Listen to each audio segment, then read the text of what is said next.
Assalamualaikum warahmatullahi wabarakatuh. Teman-teman semua, pernah nggak kamu merasa kayak gini?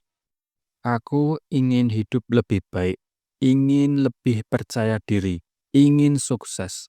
Tapi kok hidup rasanya gini-gini aja? Atau mungkin kamu sering mikir, ya wajarlah dia sukses. Dia kan punya privilege. Lah, aku apa privilege-ku? Nah, kalau kamu merasa seperti ini, kita akan bedah satu pola pikir yang cuman dimiliki oleh segelintir orang, tapi efeknya benar-benar menggeser hidup dari korban keadaan jadi pemain utama dalam hidup sendiri.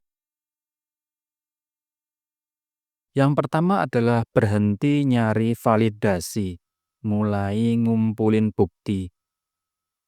Banyak orang mencari kepercayaan diri dari omongan orang lain, ujian, nilai bagus, likes, validasi sosial. Masalahnya, kalau sumber percaya dirimu dari luar, seakan ketika orang ngomong jelek, mental kamu akan ikut ambruk. Nah, ada satu konsep sederhana, yaitu percaya diri itu datang dari bond atau struk bukti yang kamu kumpulin setiap hari. Artinya apa? Kalau kamu makan lebih sehat hari ini, itu merupakan satu bukti. Kalau kamu olahraga walau cuma 20 menit, itu juga satu bukti. Kamu nabung walau kecil, bukan foya-foya, itu juga satu bukti. Kamu tetap posting konten walau belum ada yang nonton, itu juga satu bukti. Pelan-pelan, bukti-bukti kecil ini ngebangun identitas kamu. Aku orang yang peduli sama badan aku. Aku orang yang bertanggung jawab sama keuangan aku. Aku orang yang berani muncul walau belum diapresiasi. Pertanyaannya sekarang adalah, hari ini kamu lagi sibuk ngumpulin apa? Ngumpulin komplain, alasan, drama, atau bukti-bukti kecil kalau kamu pantas punya hidup yang lebih baik. Kedua adalah sebuah teori yang namanya teori 9.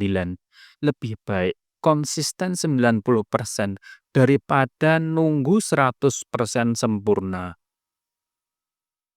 Maunya nilai 100, maunya semua serba perfect. Sampai kehidupan ada yang mulai berdampak padanya. Ternyata sekeras apapun kita berusaha, hidup nggak selalu kasih angka 100. Yang realistis dan bisa konsisten justru di angka 9. Teori 9 ini simple. Targetkan best effort versi hari ini. Bukan perfect yang bikin kamu nggak gerak di dunia nyata. Orang yang konsisten 9 terus-terusan jauh lebih larinya daripada orang yang cuman angka 10 tapi akhirnya stuck dan nyerah. Misalnya, kamu niat olahraga 7 hari. Hari ke-8 kehujanan, cuman sempat stretching 10 menit.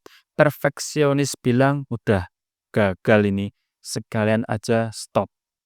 Teori 9 bilang hari ini nggak perfect, tapi gue tetap muncul. Itu versi 9 gue hari ini.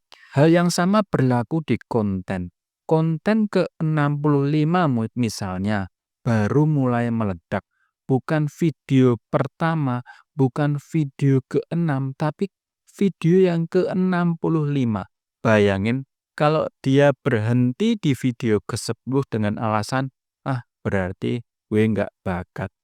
Jadi, kalau hari ini kamu lagi di video ke-7 atau ke-20 dan belum ada yang nonton, pertanyaannya bukan gue gagal atau enggak, tapi gue siap nggak jalanin sampai video ke-65 dan seterusnya. Bagian ketiga adalah victim mentality ke fighter mentality. Ini bagian yang paling tajam sih. Ada seseorang yang mempunyai gelar atau penghargaan di sekolahnya. Kedengarannya keren, tapi masalahnya mereka milih dia sebagai seorang yang mendapat penghargaan hanya sebagai candaan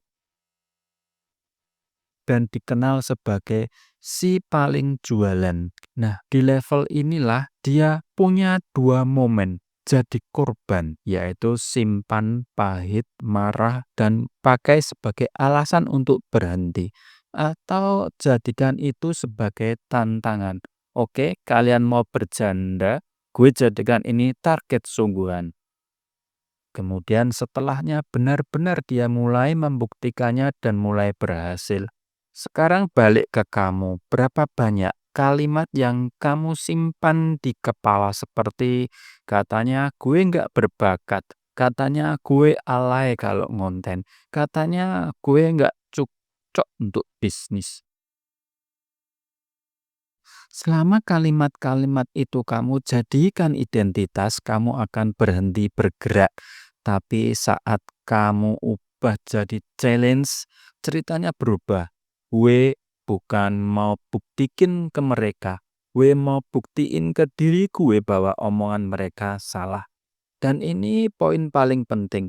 Orang yang sukses beneran nggak punya waktu buat ngejatuhin kamu.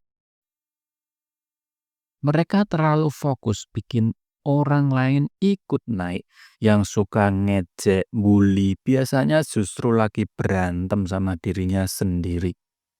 Bagian keempat adalah luck, bukan keberuntungan. Luck adalah persiapan ketemu dengan timing. Buat orang luar, untuk bertemu seorang artis dari Amerika, sepertinya itu adalah hoki banget.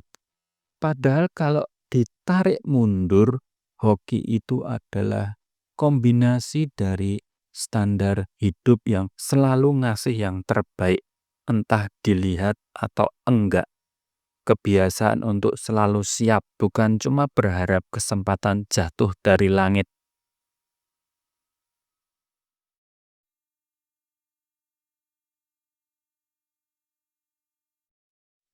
Kalimat kuncinya yaitu the only work that really matters is the work that no one sees. Kerjaan yang kamu lakukan di tempat gelap saat belum ada penonton, belum ada pujian, belum ada uang, itulah yang suatu hari muncul sebagai keberuntungan di mata orang lain.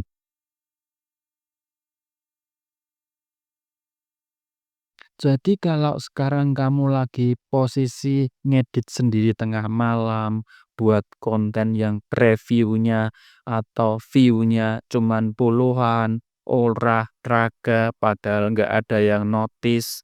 Ingat, ini adalah fase tempat gelap.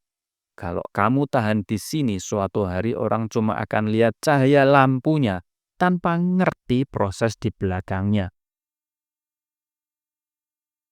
Bagian 5 adalah simple action plan, dari nonton ke bergerak.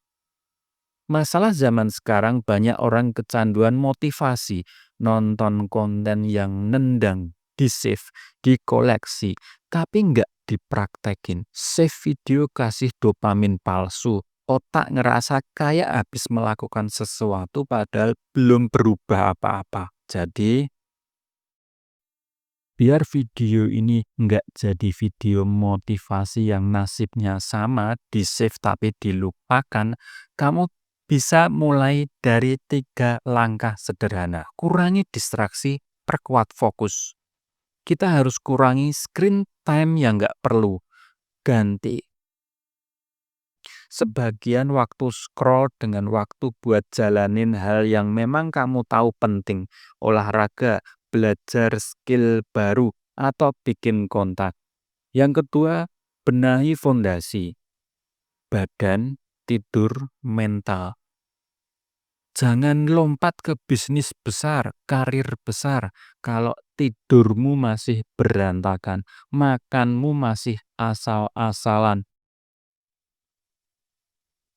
mentalmu juga penuh sampah, input tiap hari.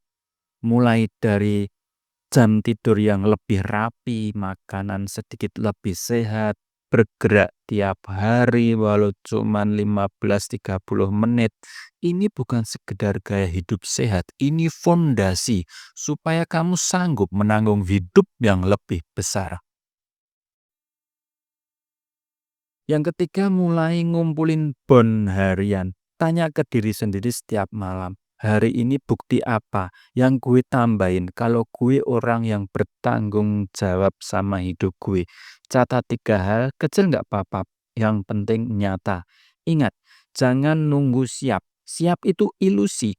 Bahkan orang yang kelihatan rapi di luar pun sebenarnya lagi improvisasi setiap hari. Jangan nunggu sempurna. 70% cukup asal dijalanin. Teori 9 jauh lebih berguna daripada mimpi 10 yang nggak pernah dijalankan. Kebanyakan orang nonton kisah orang sukses buat ngerasa baik beberapa menit. Lalu balik lagi ke hidup yang sama. Sedikit sekali yang pakai cerita itu sebagai kaca.